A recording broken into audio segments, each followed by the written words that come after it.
Hi everyone, my name is Cynthia. Let's talk books. Today I have a tag. I know it's not Tag Tuesday, but I don't follow the booktube rules anyway. So this is the school days book tag. I was tagged by Olivia over at Olivia's Catastrophe. I will link her video of this tag down below, and you should really check it out, and you should for sure check out Olivia's channel if you haven't already. She does really great videos featuring Shakespeare, Twilight, and everything in between. I really enjoy her channel. The originator of the tag was what Victoria read, and I will link the original video down below as well. So let's get started. The way this tag works, I'm supposed to do all of the kind of schedule prompts and then I think I'm just supposed to pick one or a few of the subjects. So let's see how I do. Let's start with the times of day prompts. So the first prompt is First Bell. Tell us about the book that first got you into reading. And for me, this is real easy. It's The Babysitter's Club. I was in 5th grade. My family had just moved to a new town. I didn't have any friends, and the book fair happened at my school, and I just fell in love with the Babysitter's Club, started getting them on a regular basis. I think there was a subscription to it, and you got a book every so often. And I don't know how my parents let me do that, but they paid for it, and I suppose the rest is history. Prompt number 2 is break time. Which book have you most recently had to take a break from, or DNF? Okay. This is a preview of an update video I'm going to do in a couple of weeks, updating you all on my A Historian Reads Historical Fiction project. But I have recently DNF'd Wolf Hall by Hilary Mantel. The book is not bad by any means. I can totally see why it won all the awards, why people love this book. I can see all of that. But I was reading it at the same time that I was reading a different historical fiction book that was just singing to my heart. That book was singing to my heart, and in comparison, I was forcing myself to get through Wolf Hall, and I'm not going to do that this year. That's one of my reading goals for 2020, is to not force myself to finish books, and so I had to DNF Wolf Hall. Prompt number 3 is lunchtime. Tell us about your favorite book that features food, and that would have to be Como Agua para Chocolate, like Water for Chocolate by Laura Esquivel. This book, though, is not one that's going to be for everyone. It's a very tragic story. It also has a lot of melodrama, and so I don't think it's for everybody, but it is one of my favorite books of all time. But a book that I think more people would like is like The Fire on High by Elizabeth Acevedo. So it's another book that features food very prominently. It is young adult, but it's just a really great, beautiful story about a teenager who has a child and is trying to manage being a mother, being a daughter, school, and her hopes and dreams for the future as well. It's just a really good one. Okay, where am I at? Final bell. Which book have you most recently finished reading? And I had to look this up, but it was Once Upon a Quinceañera by Maria Gomez-Hira. This is an arc that I read through Netgalley, and it's coming out in a couple of months. So you'll hear me talking about this book in my February wrap-up, and then in a standalone video probably next month before the book is released. But I connected to the whole Quinceañera aspect of it because a lot of the drama that ends up happening on the book was similar drama to what I experienced in the one quinceañera I was ever in. More on that later. Homework. What was the last nonfiction book that you finished and enjoyed?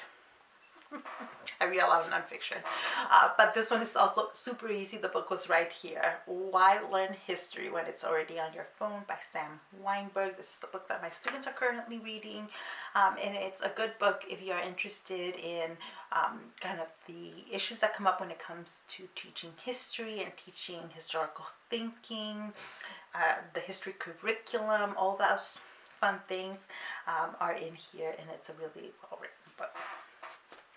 All right, staff room. Tell us about a book that you go to when you need to take a break, or is it when you need to take a breath? And I don't have a book that I keep going back to like that. I have a genre. For me, it is romance. I'm not a big rereader, so I don't, have a ton of books that I pick up over and over again. But whenever I'm in a reading slump, whenever I'm in a mood where I can't seem to find the right book, romance has got my back. Always and forever.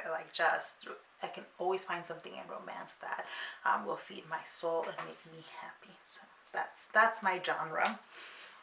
Okay, so the next thing is to pick prompts from the subjects prompts, and I can't pick history, which was my major in college and what I got my PhD in, because that prompt asks me to talk about historical fiction novels, and I have a whole historical fiction project going on right now, and I'm trying to save some of my thoughts for when I do an update video for that.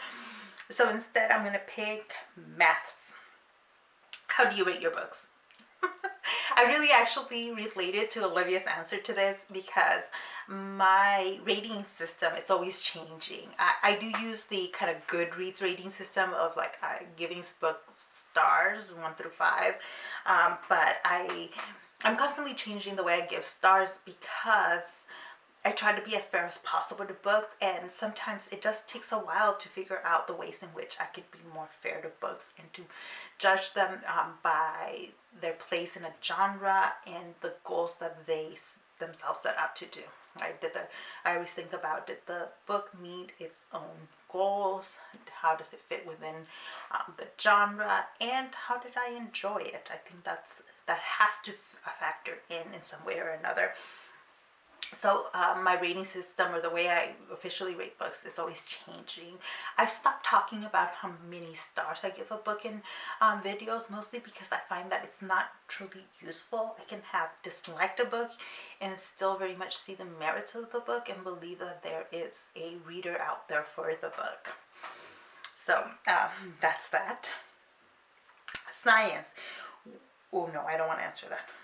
Geography. Describe a book that had a strong sense of place or great world building. And I guess I will talk about a historical fiction book. I'm currently reading Pachinko. I'm like 70% of the way through Pachinko. And Pachinko has a great sense of place and time. It's done in Korea over a few decades, following several generations of this family. And it's just, the sense of place and time is beautifully inserted into the story. It's really wonderful. I'm gonna be raving. I already know about this book in my February wrap up and in my historical fiction update. Religious studies. Which book is the one that you always come back to? Oh, again, I don't reread a ton, but I can give you a few that I am more likely to reread. Pride and Prejudice by Jane Austen. Persuasion by Jane Austen. Persuasion is actually my favorite Jane Austen book. I've always loved how mature it is and how mature the characters are. Yeah. The other one I have been known to reread is Agatha Christie, and Then There Were None, and The ABC Murders are two my favorites that I reread from time to time. But it is hard for me to find books to reread because I have a long TBR as well, and I'm trying to, get through as many books as I can during my lifetime. All right, that is it for me. I'm terrible at tagging people. I really am. If anybody likes getting tagged in tag videos, let me know down below so I know to spread you out, tag you in some of these videos, because yeah, I'm just not very good at finding people to tag.